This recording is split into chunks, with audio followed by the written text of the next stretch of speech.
நல்லா இருந்தது. நம்ம எல்லாருமே பிரேம்ஜி காமெடியனா தான் பார்த்துருக்கோம். அவரு ஏதாவது படங்கள்ல சீரியஸா கருத்து சொல்ல ட்ரை பண்ணுவார், நம்மளாம் சிரிச்சிருவோம். அவருக்கு சீரியஸ் ரோல் செட்டே ஆகாது. ஆனா இந்த படத்துல ரொம்ப நல்ல ஃபாதர் ரோல் பண்ணியிருக்காரு. சீரியஸா அது அவருக்கு செட் ஆகுது. அவ்வளோ நல்லா பண்ணியிருக்காரு. ஒரு பாதிக்கப்பட்ட ஒரு பொண்ணோட அப்பாவா அவரோட எக்ஸ்பிரஷன்ஸ் எல்லாம் சூப்பர். அவர் இப்படிலாம் பண்ணுவாருன்னு எதிர்பார்க்கவே இல்லை. ரொம்ப நல்லா இருந்தது. அவர்கிட்ட இந்த வேலையை வாங்கின டைரக்டருக்கு தான் உண்மையிலே அப்ளாஸ் சொல்லணும். ஒரு ஒரு கதையாக ரொம்ப ஸ்லோ தான், பட் நல்ல ஃபீல் குட் மூவி. அந்த பொண்ணாக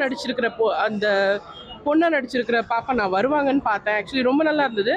மியூசிக் இந்த படத்துக்கு ப்ளஸ். கேமரா ரொம்ப நல்லா இருந்தது. Very good. Editing also good. ரொம்ப நல்லா இருந்தது. அதாவது இந்த ஒரு டீமாக இந்த படத்துக்கு நான் அப்ளாஸ் கொடுக்கணும். ரொம்ப நல்லா இருந்தது. இந்த பீரியட், இந்த காலகட்டங்களில் இந்த மாதிரி ஒரு ஃபீல் குட் மூவியெல்லாம் வரல. ரொம்ப அவ்வளோலாம் இல்லை. ஸோ நான் ஒரு மூவி லவராக சொல்கிறேன், இந்த படம் ரொம்ப நல்லா இருக்கு. கண்டிப்பாக ஃபேமிலியோட பார்க்கலாம் தியேட்டரில். ஆமாம், அவர் எதிர்பார்க்கவே இல்லை.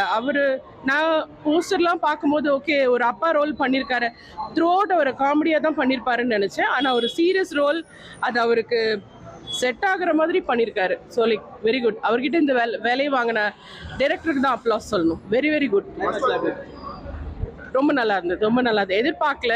இப்படி நான் யோசிச்சுட்டே இருந்தேன் எப்படி என் பண்ண போகிறாங்க அப்படின்னு. நல்லா இருந்தது.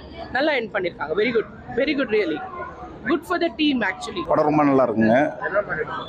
புரியல. அதாவது ஒரு அப்பாவுக்கும் பொண்ணுக்குனோட பாசம், அந்த பாசத்தில் பொண்ணுக்கு ஒரு தவறு நடந்துச்சுன்னா அதை அப்பா எப்படி சப்போர்ட் பண்ணுன்ற பற்றி பேசியிருக்காங்க. உண்மையிலே பொண்ணு நேசிக்கக்கூடிய அப்பாவுக்கும் அப்பாவை நேசிக்கக்கூடிய பொண்ணுக்கும் இந்த சமுதாயத்தை நேசிக்கக்கூடிய சமுதாய அக்கறை உண்டான படம் பார்க்கக்கூடிய ரசிகர்களுக்கு உண்டான படம் அது. நிச்சயமாக அந்த படம் வெற்றி படமாக மாறணும். அப்போ தான் தமிழ் சினிமாவில் நல்ல கதைகள் உருவாகும். மலையாள சினிமா மட்டும் நம்ப வேண்டிய அவசியம் இல்லை. நிச்சயமாக வல்லமை ஒரு மாற்று சினிமா.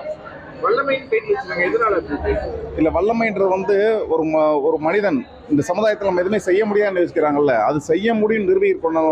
அந்த வல்லமைன்றது தன் பொண்ணுக்கு எது வந்தாலும் அதை தன்னால் செஞ்சு காட்ட முடியும், பொண்ணை காப்பாற்ற முடியுன்றதுக்காக தான் வல்லமைன்னு வச்சுருக்காங்க. படமே பிடிச்சிருக்கு.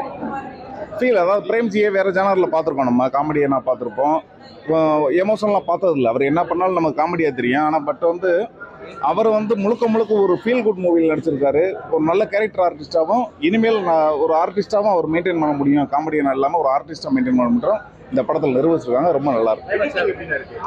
எடிட்டிங் பக்காவாக இருக்குங்க. அதாவது இந்த படத்துக்கு எவ்வளவு ஸ்லோவாக இருக்குது அதை ஏற்றுக்கலாம். ஆனால் ஒரு நல்ல மூவின்றது ஸ்லோவாக இருக்கும். அதை நம்ம நிறைய படங்களில் பார்த்துருப்போம். அந்த மாதிரி இருக்க தவிர்த்து எடிட்டிங்கோ மியூசிக்கோ கண்ணை உறுத்தலை, காதை கழிக்கலை. ஒளிப்பதும் சரி, எடிட்டிங் சரி, மியூசிக் சரி, இயக்குனருடைய ஒவ்வொரு டைலாக்கும் சரி, வலிமிகுந்த டைலாக்ஸ் எழுதியிருக்காங்க. ரொம்ப பிரமாதமாக இருக்குது.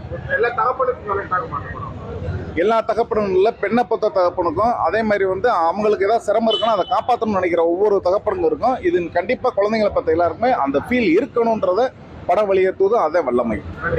தேங்க்யூ.